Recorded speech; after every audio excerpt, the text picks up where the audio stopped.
On parle parfois du pied droit ou du pied gauche comme d'un détail sans importance, presque une plaisanterie. Pourtant, derrière ce geste quotidien se cache l'un des objets les plus portés sur Terre. Une paire de tongs. Simples en apparence, presque invisibles à leur début, elles sont aujourd'hui présentes aux pieds de millions de personnes, des plages tropicales aux rues urbaines, portées par des enfants, des ouvriers, des sportifs et des célébrités. Parmi elles, une marque est devenue un symbole mondial. Non pas par le luxe, ni par la technologie apparente, mais par la constance d'un objet resté presque inchangé depuis des décennies. Mais une question essentielle est rarement posée. Comment un objet aussi basique peut-il être fabriqué à une échelle industrielle aussi colossale? Que se passe-t-il réellement derrière les murs d'une usine Aveillana, là où la matière brute se transforme en produit emblématique, chargé de culture, d'identité et parfois de controverses? Aujourd'hui, nous allons entrer dans ce monde sans filtre, sans artifice, pour comprendre comment tout commence réellement. Dans l'usine, rien n'évoque au départ les couleurs vives ou l'esprit estival. Le décor est brut, fonctionnel, presque austère. Avant les motifs, avant le marketing, il n'y a que des machines, de la chaleur, du bruit et des tonnes de matières premières.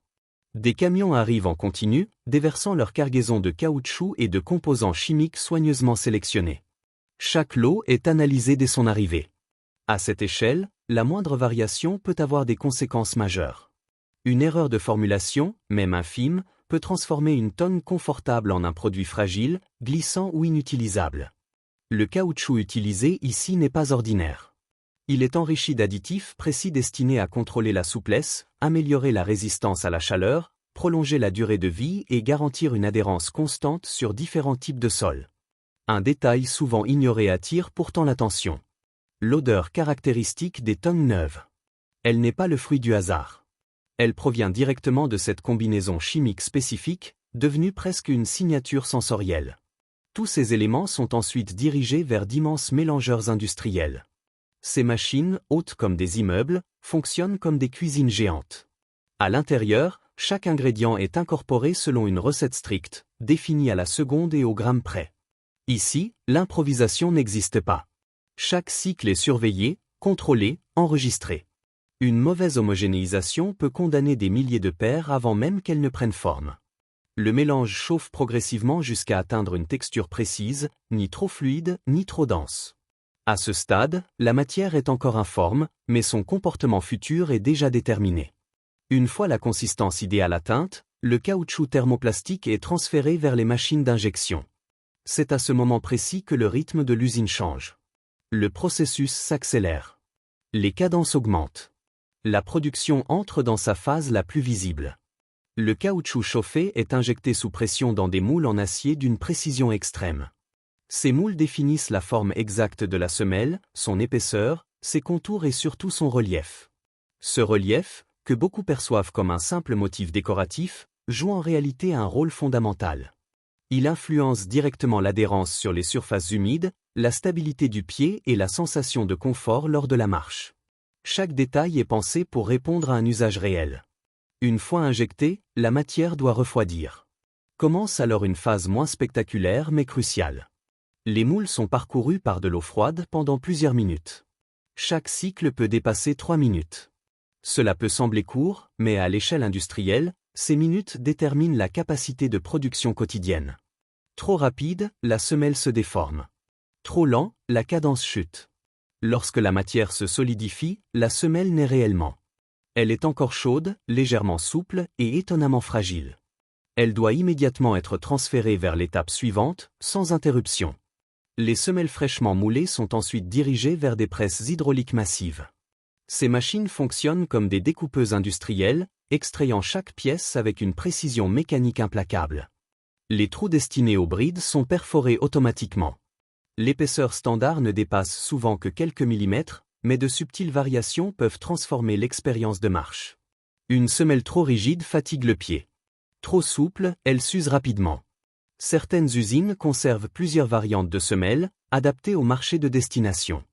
Les climats tropicaux exigent une flexibilité différente de celle requise dans des régions plus froides ou plus humides. Ce paramètre, presque invisible pour le consommateur, influence pourtant directement la perception du produit.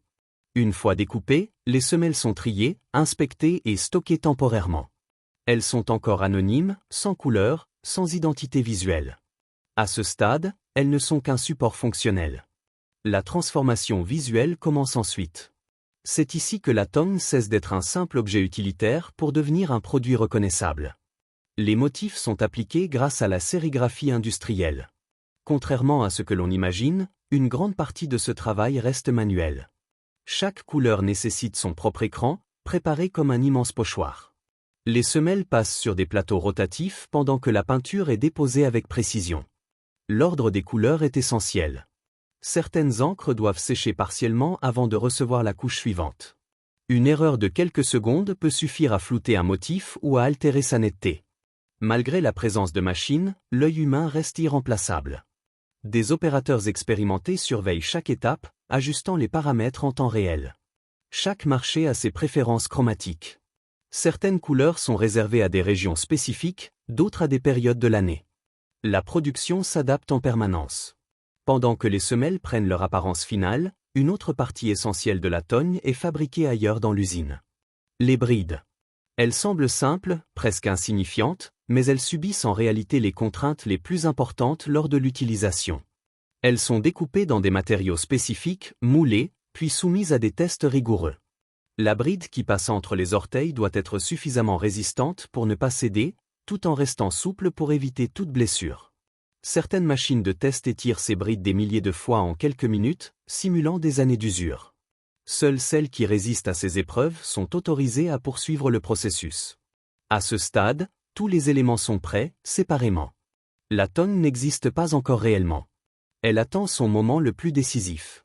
Celui de l'assemblage. L'assemblage est le moment où tous les éléments prennent enfin leur sens.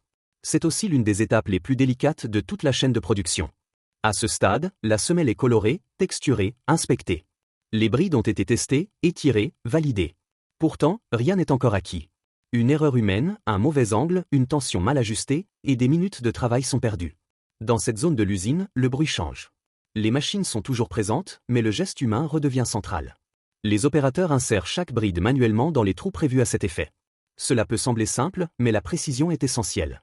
La bride doit être parfaitement positionnée, ni trop lâche, ni trop tendue. Une tension excessive rendra la tonne inconfortable. Une tension insuffisante accélérera l'usure. Il n'y a pas de marge d'erreur. Une fois la bride fixée, il est impossible de revenir en arrière sans endommager la semelle. C'est ici que l'expérience des ouvriers fait toute la différence. Une colle industrielle spécifique est ensuite appliquée. Elle est conçue pour résister à l'eau, à la chaleur, à la torsion et au temps. La quantité est minutieusement dosée. Trop peu, l'adhérence sera insuffisante. Trop, la colle débordera et altérera l'esthétique. Les éléments sont ensuite placés dans des moules angulaires qui maintiennent la structure pendant quelques instants critiques. Tout se joue en quelques secondes. Le contact entre les surfaces est immédiat et irréversible. À cet instant précis, la tonne existe enfin en tant qu'objet complet. Elle quitte alors la zone d'assemblage pour entrer dans une phase moins visible mais tout aussi déterminante. La phase de consolidation. Les paires assemblées passent dans des fours de collage où la température est strictement contrôlée. Cette chaleur active la colle et garantit une fixation durable. Les opérateurs disposent de très peu de temps pour aligner correctement chaque élément avant que la réaction chimique ne soit complète. Une fois sortie du four, la tonne est solide, mais pas encore prête à être vendue. Vient ensuite l'étape de la finition. À ce stade, la semelle inférieure dépasse souvent légèrement de la partie supérieure. Ce surplus est intentionnel. Il permet d'assurer une fixation parfaite lors du collage. Des machines équipées de lames rotatives à haute vitesse entrent alors en action.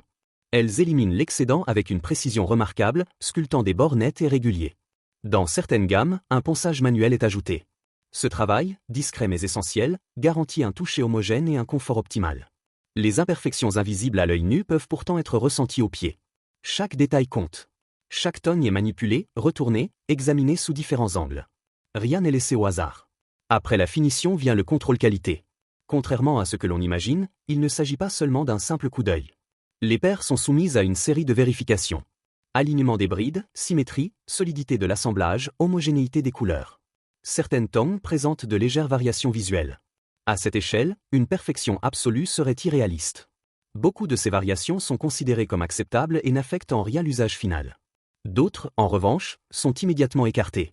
Ces produits ne rejoindront jamais les rayons. Ils seront recyclés ou retransformés, selon les capacités de l'usine. Ce processus de tri est invisible pour le consommateur, mais il conditionne directement la réputation de la marque. Une fois validés, les tonnes passent à l'emballage. Là encore, tout est pensé dans les moindres détails. Une feuille de protection est insérée entre les brides afin d'éviter toute déformation pendant le transport. Les paires sont regroupées, conditionnées, étiquetées. Chaque carton indique la taille, la couleur, la destination. Des millions de paires quittent ainsi l'usine chaque année, prêtes à parcourir des milliers de kilomètres. Certaines traverseront des océans. D'autres resteront sur leur continent d'origine. Toutes suivent une logistique précise, rythmée par la demande mondiale.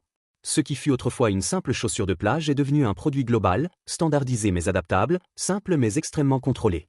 Derrière chaque paire de tongs se cache une réalité industrielle complexe. De la chimie pour formuler le caoutchouc, de l'ingénierie pour concevoir les machines, de la physique pour tester la résistance, et des décisions stratégiques influençant des millions de ventes.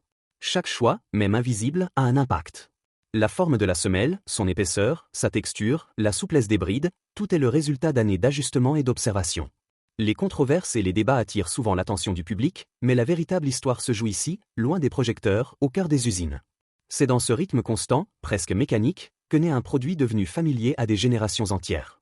Aujourd'hui encore, malgré l'évolution des tendances, malgré les changements de mode de consommation, l'essence de la tongue reste la même. Une forme simple. Une fonction claire. Une identité immédiatement reconnaissable. Peu d'objets peuvent se vanter d'une telle longévité sans transformation radicale. C'est peut-être là que réside le véritable secret de son succès. Dans cette capacité à rester fidèle à elle-même tout en s'adaptant silencieusement au monde. Si vous souhaitez continuer à explorer les coulisses des grandes industries, comprendre comment les objets du quotidien prennent vie et pourquoi ils sont conçus de cette manière, alors ce voyage ne fait que commencer. Et maintenant, une dernière question pour vous. Portez-vous des Havaianas? Depuis combien de temps? Et quelle est la couleur que vous choisissez presque toujours sans même y réfléchir? Dites-le en commentaire. Car derrière chaque paire, il y a aussi une histoire personnelle, discrète, mais bien réelle.